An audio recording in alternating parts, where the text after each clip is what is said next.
ও দুনিয়ার মানুষ, তোমরা ভালো করিয়া শুনিয়া লও, লাম ইয়ালিদ, আল্লাহ কাউকে জন্ম দেন না, তিনি কাউকে জন্ম দেন না। জন্ম দেওয়া এটা আল্লাহর শান নয়।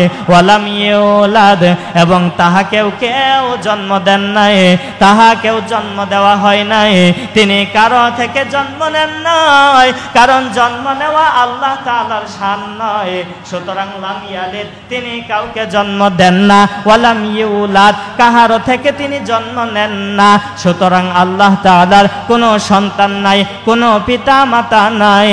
ওগো নবীজি, আপনি খ্রিস্টানদেরকে জানাইয়া দেন, তারা যে ঈসাকে আমার পুত্র হিসেবে ঘোষণা করেছে, শুনিয়া লন, শুনিয়া লন, আমার আল্লাহর কোনো সন্তান নাই, কোনো পিতা মাতা নাই। কথা বলেন ঠিক না বেঠিক? সমস্ত প্রশংসা মহান আল্লাহ পাক রব্বুল আলামিনের দরবারে, যে আল্লাহ পাক রব্বুল আলামিন আমাদেরকে দুনিয়ার সমস্ত ফিতনা ফাসাদের কাজ হইতে আলাদা করে আল্লাহ তাআলার ঘর মসজিদে এসে জুমার প্রস্তুতি নিয়ে বসার সুযোগ দিয়েছেন। এর জন্য দিল থেকে কালিমাতু শুকরিয়া আদায় করি, সকলেই পড়ি আলহামদুলিল্লাহ। সব কিছুই আল্লাহর ইচ্ছা। যদিও আজকে আলোচনা শুনতে বুঝতে একটু কষ্ট হবে, যেহেতু বৃষ্টির শব্দের কারণে, বৃষ্টির আওয়াজের কারণে হয়তোবা আমার আওয়াজ বোঝাটা একটু কষ্ট হয়ে যাবে। তবে আজকে খুবই গুরুত্বপূর্ণ এবং তাওহীদ নিয়ে, আল্লাহ তাআলার একত্ববাদ নিয়ে গুরুত্বপূর্ণ আলোচনা করার ছিল, আপনাদেরও শোনার ছিল। তবে যেহেতু বৃষ্টি শুরু হয়ে গিয়েছে, আল্লাহ তাআলার রহমত, এটাকে বাধা দেওয়ার কোনো ক্ষমতা নাই। যাই হোক, আমরা গত জুম্মায় আলোচনা করতে গিয়ে বলেছিলাম যে কুরআনুল কারীমের ভিতরে 114টি সূরার ভিতরে 2টি সূরা এমন রয়েছে যেই সূরা 2টির ভিতরে একই বিষয়ের উপরে বয়ান করা হয়েছে, একই বিষয়ের উপরে আলোচনা করা হয়েছে। ভিন্ন আর কোনো বিষয় এই সূরা 2টার ভিতরে টেনে আনা হয় নাই। এক নাম্বার হচ্ছে সূরা কাউসার। সূরা কাউসারের ভিতরে আল্লাহ তাআলা এই সূরাটা শুধুমাত্রই একান্ত নবীর জন্য পাঠিয়েছেন, নবীর জন্যই নাজিল করেছেন, নবীকে সান্ত্বনা দিয়েছেন, নবীকে আদেশ করেছেন এবং কাফেরদের ওই গালির জবাব দিয়েছেন। ঠিক তেমনিভাবে পবিত্র কুরআনুল কারীমের ভিতরে আরেকটি সূরা আছে, যেই সূরাটার নাম হলো সূরাতুল ইখলাস। এই সূরার ভিতরে আল্লাহ তাআলা শুধুমাত্র একমাত্র আল্লাহ তাআলার শান মর্যাদার কথা বর্ণনা করেছেন। সূরা কাউসার যেমন নবীর শানে নাজিল করা হয়েছে, সূরা ইখলাস, যদিও আমরা অনেকেই ইখলাস যে এই সূরার নাম আমরা জানি না, এই সূরার আমাদের প্রসিদ্ধ মাশহুর একটা নাম আমাদের জানা আছে, সেটা হচ্ছে কুল হু সূরা। কি সূরা? কুল হু সূরা। কয় না যে এই কুল হু সূরাটা কও, এই আপনি কুল হু সূরা পারেন, এরকম কয় না? তো কেউ আর বলে না সূরা ইখলাসটা পড়েন, সূরা ইখলাস পারেন কি না? সবাই বলে কুল হু সূরা পারেন, কুল হু সূরা দিয়ে নামাজ পড়েন, এরকম। তো এই সূরাটার প্রসিদ্ধ নাম হচ্ছে আমাদের সমাজে কুল হু সূরা। এই কুল হু সূরাটা একমাত্রই আল্লাহ তাআলার শান, আল্লাহ তাআলার মান, আল্লাহ তাআলার মর্যাদার বর্ণনা করা হয়েছে। আমরা এই সূরাটার আলোচনা শুনব কয়েকটি ধাপে। এক নাম্বার ধাপ হলো সূরাটির শানে নুজুল। এই সূরাটি কখন কোন অবস্থাতে নাজিল করা হয়েছে। যখন আল্লাহ রাসূল সাল্লাল্লাহু আলাইহি ওয়াসাল্লাম এক আল্লাহর দাওয়াত দেয়, তখন কাফের মুশরিকদের যে সমস্ত দেবতারা ছিল, কাফের মুশরিকদের দেবতাদের মা আছে, বাবা আছে, সন্তান আছে, এরপর আপনার তার বংশ পরিচয় আছে, স্ত্রী আছে। তারা যেই দেবতার পূজা করে তাদের আকীদা, তাদের বিশ্বাস হলো তাদের দেবতার স্ত্রী থাকে, তারপর তাদের মা বাবা সন্তান হয়, এরকম তাদের ধারণা। তো যারা ওই সময় লাত মানাতের পূজা করত, যারা ওই সময়ের দেবদেবীর পূজা করত, তারা আল্লাহ রসুল সাল্লাল্লাহু আলাইহি ওয়াসাল্লামের কাছে এসে প্রশ্ন করলেন। কি প্রশ্ন? মুশরিকরা আল্লাহ রসুলকে জিজ্ঞেস করতেন, হে মুহাম্মদ সাল্লাল্লাহু আলাইহি ওয়াসাল্লাম, আপনার আল্লাহর বংশ পরিচয় কি? আপনার আল্লাহর পিতামাতাকে, আপনার আল্লাহর সন্তান কারা? এরকম উল্টাপাল্টা প্রশ্ন করত। তো এক বর্ণনা সুনানে তিরমিজি হাদিস নাম্বার 3364 নাম্বার হাদিসের বর্ণনাকারী ইবনে কাব রাদিয়াল্লাহু তাআলা আনহু তিনি বলেন, আল্লাহর নবী জনাবে মুহাম্মাদুর রাসূলুল্লাহ সাল্লাল্লাহু আলাইহি ওয়াসাল্লামের জমানায় একদল মুশরিক, একদল কাফের, একদল ইহুদিরা মিলিয়া আল্লাহর নবীর কাছে এসে জিজ্ঞাসা করলেন, আল্লাহর নবীর কাছে এসে প্রশ্ন করলেন, ইয়া মুহাম্মদ সাল্লাল্লাহু আলাইহি ওয়াসাল্লাম উনসুবলানা রাব্বাকা, হে মুহাম্মদ আপনি আমাদের কাছে ক্লিয়ার করুন, আপনি আমাদের কাছে পরিষ্কার করে বলুন আপনার রবের পরিচয় কি, আপনার রবের নসবনামা বলেন, আপনার রবের বংশ পরিচয় আমাদের কাছে বলিয়া দেন।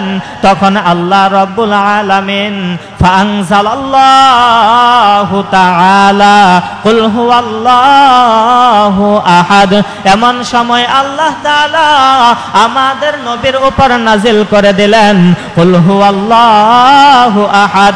ওগো নবীজি আপনি কাফের মুশরিকদেরকে বলিয়া দেন, কুল হে নবী বলুন হুয়াল্লাহু আহাদ, তিনি আল্লাহ, তিনি এক, তার কোনো শরীক নাই। আল্লাহ তাআলা এই মুশরিকদের জবাব দেওয়ার জন্য আমার আপনার নবীর উপরে এই সূরা ইখলাস নাজিল করলেন, এই কুলহু সূরা নাজিল করলেন। এই কারণে কাফের মুশরিকরা যখন প্রশ্ন করতেন আপনার আল্লাহর পরিচয় কি, নসবনামা কি, তখন আল্লাহর নবী শুনাইয়া দিলেন, হে লোক সকল তোমরা শুনিয়া নাও, তিনি আল্লাহ, তিনি আল্লাহ আহাদ, তিনি এক, তার কোনো শরীক নাই। এমনকি আমার রবের পরিচয় আরো শুনিয়া নেন, আল্লাহুস সামাদ, তিনি কাহারও মুখাপেক্ষী নন, সব কিছুই তার মুখাপেক্ষী, তিনি কাহারও মুখাপেক্ষী নন।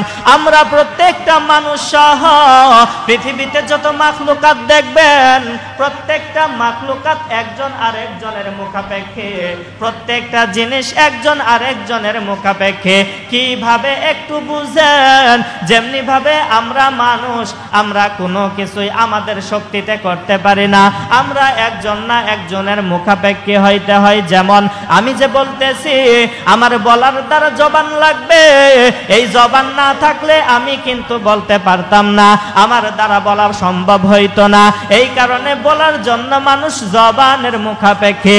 এই যে আমরা কান দ্বারা শুনতেছি, যদি আমাদের কান না থাকতো তাহলে কিন্তু আমরা কিছুই শুনতে পারতাম না। সুতরাং আমরা শোনার জন্য আমরা কানের মুখাপেক্ষী, দেখার জন্য মানুষ চোখের মুখাপেক্ষী, ভাবার জন্য মস্তিষ্কের মুখাপেক্ষী, ধরার জন্য কিন্তু মানুষ হাতের মুখাপেক্ষী, চলার জন্য মানুষ পায়ের মুখাপেক্ষী। এইরকম ভাবে মানুষ শুধু মানুষ নয়, দুনিয়ায় যা কিছু দেখবেন একজন আরেকজনের মুখাপেক্ষী। কোন মানুষ নিজের বলে চলতে পারবে না, কোনো সৃষ্টি নিজের ইচ্ছায় চলতে পারবে না, সব কিছুতে আল্লাহর দেওয়া নিয়ামতের মুখাপেক্ষীর সম্মুখীন হইতে হয়। এই কারণে আল্লাহর নবী কাফেরদেরকে বললেন, শুনিয়া লও, আল্লাহুস সামাদ, আল্লাহ কারো মুখাপেক্ষী নন, আল্লাহ হইলেন অমুখাপেক্ষী, সব কিছুই আল্লাহর মুখাপেক্ষী, আল্লাহ ছাড়া কোনো কিছুই সম্ভব নয়। আল্লাহ তাআলা কারো মুখাপেক্ষী না হয়েও সব করিতেই পারে। এই রকম জবাব যখন দিয়া দিলেন, এরপরে আসেন লাম ইয়ালিদ ওয়া লাম ইউলাদ, এই আয়াতের কথা যদি বলতে চাই, ওই যে আপনারা জানেন খ্রিস্টানরা ঈসাইরা কিন্তু ঈসা নবীকে আল্লাহর পুত্র হিসাবে মানে, কেন জানেন নাকি? তারা কিন্তু বলে ঈসা নবীর যেহেতু বাবা নাই, ঈসা নবীর যেহেতু পিতা নাই, ঈসা নবীকে যেহেতু বাপ ছাড়া আল্লাহ তাআলা দুনিয়াতে প্রেরণ করেছেন, আল্লাহর ইচ্ছায় পিতা ছাড়াই সন্তানকে আল্লাহ দুনিয়াতে প্রেরণ করেছেন, এই কারণে ঈসা পয়গাম্বরকে ওই খ্রিস্টানরা আল্লাহর পুত্র হিসেবে ঘোষণা দিয়েছে। এই জবাব দেওয়ার জন্য আমার আল্লাহ সূরা ইখলাস নাজিল করিয়া জানায় দিলেন, ও দুনিয়ার মানুষ, তোমরা ভালো করিয়া শুনিয়া লও, লাম ইয়ালিদ, আল্লাহ কাউকে জন্ম দেন না, তিনি কাউকে জন্ম দেন না, জন্ম দেওয়া এটা আল্লাহর শান নয়, ওয়ালাম ইউলাদ, এবং তাহাকেও কেউ জন্ম দেন নাই, তাহাকেও জন্ম দেওয়া হয় নাই, তিনি কারো থেকে জন্ম নেন নাই, কারণ জন্ম নেওয়া আল্লাহ তাআলার শান নয়। সুতরাং লাম ইয়ালিদ, তিনি কাউকে জন্ম দেন না, ওয়ালাম ইউলাদ, কাহারো থেকে তিনি জন্ম নেন না, সুতরাং আল্লাহ তাআলার কোনো সন্তান নাই, কোনো পিতা মাতা নাই। ওগো নবীজি, আপনি খ্রিস্টানদেরকে জানাইয়া দেন, তারা যে ঈসাকে আমার পুত্র হিসেবে ঘোষণা করেছে, শুনিয়া লন, শুনিয়া লন, আমার আল্লাহর কোনো সন্তান নাই, কোনো পিতা মাতা নাই। কথা বলেন ঠিক না বেঠিক?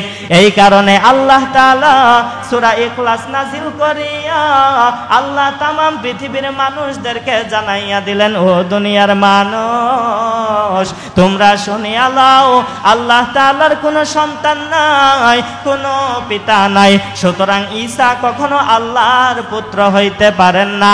আচ্ছা বলুন তো, আমরা মুসলমান হিসাবে ঈসা নবীকে ভালোবাসি কি বাসি না? আমি বাসি, আপনারা নাও বাসতে পারেন, আমি বাসি, আপনারা বাসেন? হ্যাঁ, আমরা সবাই আল্লাহর একজন পয়গাম্বর হিসাবে ঈসা আলাইহিস সালাতু ওয়াস সালামকে ভালোবাসি। যদি ভালো না বাসতাম, ঈসা নাম লওয়ার পর আলাইহিস সালাম বলতাম না, ঠিক না? আলাইহিস সালাম তো তখন বলি যখন আমরা ভালোবাসার দাবিদার। তবে দেখবেন খ্রিস্টানরাও ঈসা নবীর নাম লইয়া আলাইহিস সালাম বলে না, কয় যীশু খ্রিস্ট, কয় না এরকম? তাহলে কি বোঝা গেল? তাদের চাইতে তারা যার অনুসারী তাকে আমরা বেশি ভালোবাসি, কিন্তু তারা ভুলভাবে অনুসরণ করতেছে, আমরা সঠিকটা তাদের কাছে পৌঁছাইতেছি। সুতরাং লাম ইয়ালিদ ওয়া লাম ইউলাদ, আল্লাহ কাউকে জন্ম দেন না, আল্লাহ কারো থেকে জন্ম নেন না। এরপরের আয়াতে আমার আল্লাহ জানাইয়া দিলেন, ও বিশ্ববাসী, ও দুনিয়ার মানুষ, তোমরা ভালো করিয়া শুনিয়া নাও, ওয়ালাম ইয়াকুল্লাহু কুফুয়ান আহাদ, আল্লাহ তাআলার সমকক্ষ কেহই নাই। আসুন, আল্লাহর সমকক্ষ কেহই নাই। আমি গত জুম্মায় বা আগের জুম্মায় আলোচনা করতে গিয়ে বলেছিলাম, আল্লাহর সমানও কেউ নেই, আল্লাহর বড়ও কেউ নেই। আল্লাহর বড় হবে তো দূরের কথা, আল্লাহর সমান কেউ হইতে পারবে না। এমনকি আমাদের নবীও আল্লাহর সমান না, আল্লাহর চাইতে নিচু, আল্লাহর চাইতে নিচু। আল্লাহর সমান আমাদের নবী পর্যন্ত না, সব কিছু আল্লাহ তাআলার নিচে। আল্লাহর সমানও কেউ না, আল্লাহর ঊর্ধ্বেও কেউ না। সুতরাং ওয়ালাম ইয়াকুল্লাহু কুফুয়ান আহাদ। আল্লাহ তাআলা জানাইয়া দিলেন, ও দুনিয়ার মানুষ শুনিয়া লও, আল্লাহ তাআলার সমকক্ষ কিন্তু কেহই নাই। না পারবে আল্লাহর শক্তির সঙ্গে, না পারবে আল্লাহর ক্ষমতার সঙ্গে, না পারবে আল্লাহর কুদরতের সঙ্গে, না পারবে আল্লাহর ইলমি শক্তির সঙ্গে, না পারবে আল্লাহ যেমন বানানেওয়ালা এই রকম আরেকজন কিন্তু বানাইতে পারবে না। আল্লাহর সমান যদি হইতে হয়, আল্লাহ আমাদেরকে বানাইছে, তাহলে যে আল্লাহর সমান হইবে তাকেও আমাদের মতন বানাইয়া দেখাতে হবে, ঠিক কিনা? কেউ কি পারবে? কেউ পারবে? আরে মানুষ বানাবে দূরের কথা, আমি তো বলতে চাই আঙ্গুল, আমাদের আঙ্গুল ফিঙ্গার, এই আঙ্গুলের মতো আরেকটা আঙ্গুল কেউ বানায় দেখাক পারলে? দেখেন আল্লাহ কত বড় বানানেওয়ালা, চিন্তা করছেন কখনো? আল্লাহর সমতুল্য যে কেউ নাই, কিভাবে হবে? আল্লাহ তাআলা পৃথিবীতে কত কোটি মানুষ পাঠাইছে, একজন মানুষের এই 1 ইঞ্চি জায়গার মধ্যে যেই ছাপটা দিছে, এই 1 ইঞ্চি জায়গা, এই জায়গার ছাপ একজনের সাথে আরেকজনের মিলে না। আপনাকে আমি 1 ফিট জায়গার নকশা আঁকতে দেব, 1 ফিট জায়গার আপনি নকশা আঁকবেন, একটা যেন আরেকটার সাথে না মিলে, আপনি কয় হাজার নকশা আঁকাইতে পারবেন? দেখবেন শেষ পর্যন্ত একটা লোক আরেকটা মিল্লা যাইতাছে, পেছো পয়রা যাইবেন, কি রে এটার লোকে তো এটা মিল্লা যা, আর নতুন কোনো ডিজাইন আপনার মাথায় কাজ করবে না।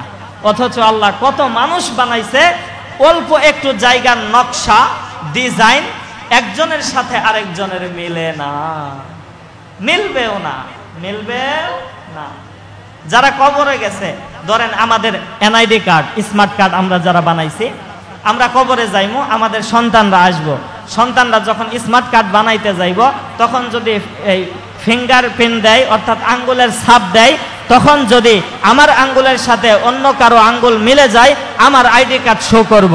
সুতরাং তার ফিঙ্গার দিয়া আইডি বানাইতে পারতো না, এই কারণে আল্লাহ তাআলা সুযোগ দিছে একজনের সাথে আরেকজনেরটা মিলবো না, ঠিক কিনা? আল্লাহ তাআলা কত বড় বানানেওয়ালা। ওয়ালাম ইয়াকুল্লাহু কুফুয়ান আহাদ। আল্লাহ তাআলার সমকক্ষ কেহই নাই, আল্লাহ তাআলার সমান কেহই নাই। এই সূরাটা আমরা শুধুমাত্র সরল অর্থ জানলাম, আমরা কিন্তু সরল ব্যাখ্যা জানলাম। আল্লাহ তাআলার এই আয়াতের ভিতরে, এই সূরার ভিতরে আল্লাহ তাআলার মর্যাদা বুঝাইতে যাইয়া বলতেছে, কুল, হে নবী আপনি বলেন, হুয়াল্লাহু আহাদ, তিনি আল্লাহ এক, তার কোনো শরীক নাই।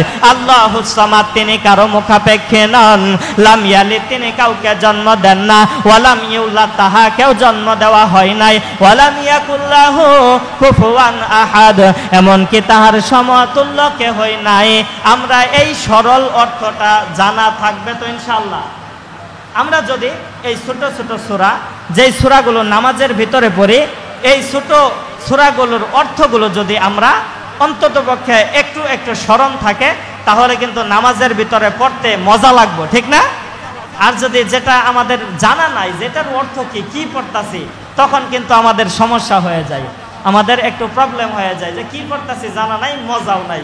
আর যখন অর্থ জানা থাকবে, তখন আমাদের তেলাওয়াত করতে, নামাজের ভিতরে পাঠ করতেও আমরা মজা পাইব, ঠিক না ভাই? ঠিক। সুতরাং এই সরল ব্যাখ্যাগুলো, অন্ততপক্ষে আয়াতের শাব্দিক অর্থগুলো আমাদের মুখস্থ থাকা দরকার। এই সূরার অনেকগুলো ফজিলত আছে, এর মধ্যে একটা ফজিলত হচ্ছে সহিহ বুখারীর 5015 নম্বর হাদিসের বর্ণনা। আল্লাহর নবী জনাবে মুহাম্মাদুর রাসূলুল্লাহ সাল্লাল্লাহু আলাইহি ওয়াসাল্লাম সাহাবায়ে কেরামদেরকে বললেন, ও আমার সাহাবীরা রে, তোমরা কি কেউ পারবে রাতে ঘুমানোর আগে কুরআনুল কারীমের 1/3 তেলাওয়াত করে ঘুমাবে? অর্থাৎ 10 পারা কুরআন তেলাওয়াত করে ঘুমাবে। সাহাবায়ে কেরামরা বললেন, ইয়া রাসূলুল্লাহ, এটা কিভাবে সম্ভব? এটা তো কোনোভাবে কোনোভাবেই সম্ভব নয়। কিভাবে 10 পারা কোরআন তেলাওয়াত কইরা ঘুমাইব?